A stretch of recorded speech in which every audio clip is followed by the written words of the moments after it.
Hey, man, I refuse to be the type of fan that's afraid of my shadow. I'm going to wear my Cowboy merchandise. I'm going to cheer my team on. I'm going to have reasonable expectations for this team based off of what they should be putting out on that field.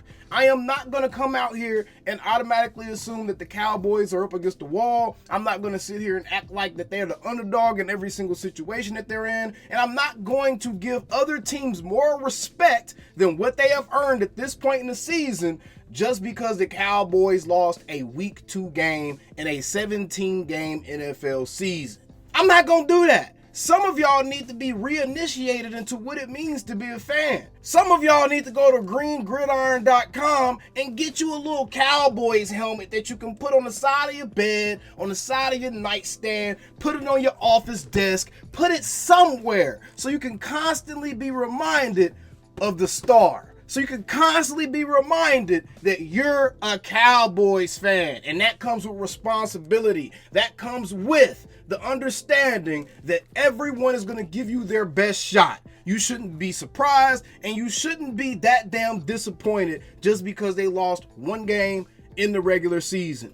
It's going to happen. Let's move on to the Baltimore Ravens, and I'm going to talk to you about some of the keys to the game for the Dallas Cowboys and something that, quite frankly, the Cowboys can seriously exploit. Let's get right into this because, again, head over to Green Gridiron and get y'all some damn merchandise, man. You can get this type of helmet. You can get real full-size helmets. You can get custom helmets for your businesses. You can get a ton of amazing products at greengridiron.com. And again, some of y'all need this constant reminder of what it actually means to be a fan.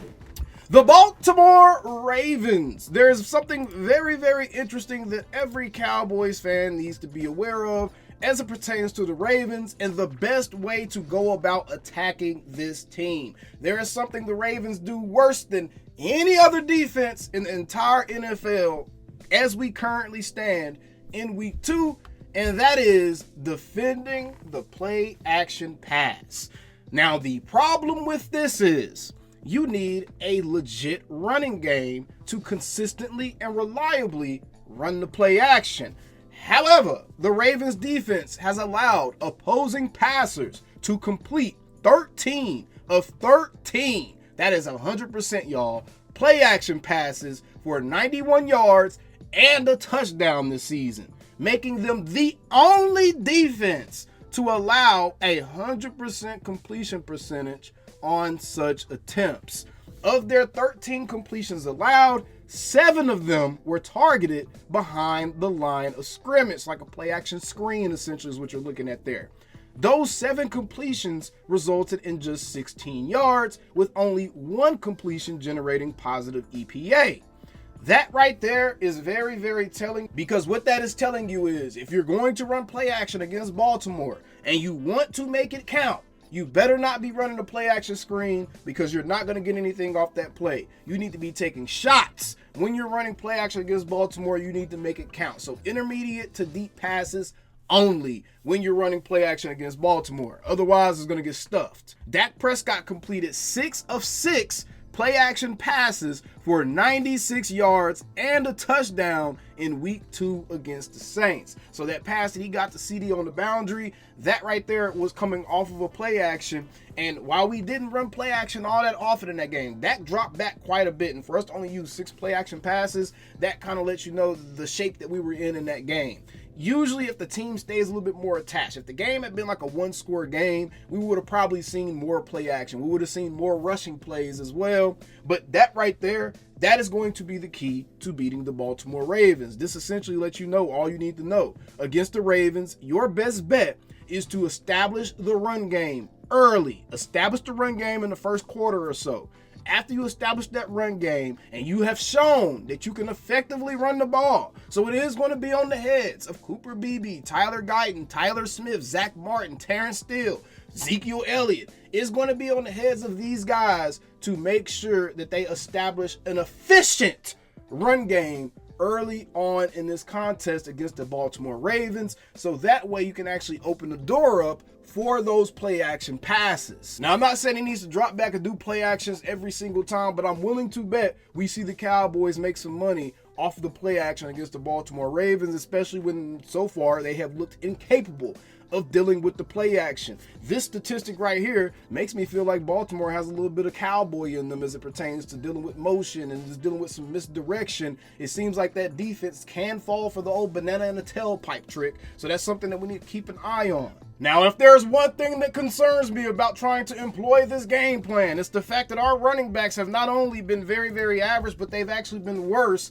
than what they're expected to be. If you look at our rushing leaders, our running backs have both 22 less yards than expected on the runs that they had. That is not good. Essentially, what you're looking at from that number is Ezekiel Elliott is giving you 1.4 less yards per carry than what's expected based off of the circumstances of that play call, meaning the defense that the defense is in, the push that the offensive line gives you, the play call, the time situation, all that stuff. Zeke is giving you 1.5 yards less almost than what's expected, and Rico is giving you 1.5 yards less than what's expected. What's actually very surprising about that is the fact that both Rico and Zeke have the exact amount of yards. All right, they both have 56 yards on the season. Zeke has 16 carries. Rico has 15 carries. Zeke has a 3.5 yard per carry average. Rico has a 3.7 yard per carry average. Right now, CeeDee Lamb is the Cowboys' best running back. He's the only guy that's actually giving you positive yards over expected, meaning he's actually giving you a positive outcome on the plays where you're handing the ball off to him. Essentially, what this statistic tells us is every time the Cowboys have run the ball, it's been a negative play, y'all. It's been a play that's been kind of disappointing, or it's been a play that actually underproduced what it was supposed to give you. So that right there is something to keep an eye on. Maybe they can turn that around. It's only week 2 of the season again. There are no definitives defined yet in the NFL just yet. No one knows who the best teams are. No one knows who the worst teams are except for the Giants and the Panthers. But no one really knows anything about their own teams yet until roughly about week 4 or 5 of the season. The first quarter of the season is really where you start to see the identities of these teams get shaped, right? But either way, that's something to keep an eye out as it pertains to trying to employ that particular strategy of establishing the run and then utilizing the play action. Something else to keep an eye on, Dak Prescott is going to need to be aware of where Kyle Hamilton is. The Ravens are moving him all around the field this season. He's played 28% of his snaps at linebacker, 33% at slot corner, and 34% at safety. So Kyle Hamilton is all over the field. He's one of the Ravens' best playmakers on defense. Dak is going to need to know where number 14 is on that field, and he's going to be using Kyle Hamilton as a key a lot of the times. If Kyle Hamilton is playing in that box like he has been a lot of the time this season, then guess what? This is going to be the CeeDee Lamb game. But I suspect Baltimore is going to have double coverage over there on CD. They're probably going to have help over the top, helping with CeeDee Lamb. So we'll probably see Kyle Hamilton come out the box a little bit more. But if he is in the box and he's playing closer to the line of scrimmage, expect the Cowboys passing game to go off, because that means that they're not going to have over-the-top help on both sides of the field. They're probably going to be playing one high safety, and that right there, that ain't going to get it against the Cowboys, especially if we're able to establish any type of run game at all. Baltimore also likes to come with some exotic blitzes and stuff. Again, blitzing really doesn't work against Dak Prescott, so hopefully we can get back to our normal ways and deal with those things pretty handily like we have in the past. As far as Lamar Jackson goes, you make that man throw the ball. Make Lamar Jackson throw the ball. The blueprint for the defense in this game, the blueprint is going to simply be spy DeMarvion Overshown. I don't want to hear anything about sub packages, base packages, none of that. Spy DeMarvion Overshown on Lamar Jackson. Bring 7 men in that box, and you man up across the board on those receivers and the tight ends. Lamar Jackson's best weapons are tight ends. So that means man coverage is opened up because you're not dealing with these super speedsters that you're worried about beating you over the top. You're just dealing with big body possession guys, right? Man up, have J. Lou, have your safeties, have your corners, man up on those damn receivers, have 7 in the box to prevent Derrick Henry and Lamar Jackson from running all over you, have DeMarvion Overshown constantly spying Lamar Jackson. Not really too concerned about Derrick Henry, to be quite honest, because as long as we're able to get guys in the backfield to kind of get hands on Derrick Henry before he's able to really get going, he's honestly a little bit easier to stop, especially at this stage in his career. You just have to make sure that you make contact with him behind the line of scrimmage. If you make contact with him behind the line of scrimmage, you're really minimizing the damage that Derrick Henry can do, because I don't know if you guys have been watching the Ravens this season and just how their offense looks as a whole.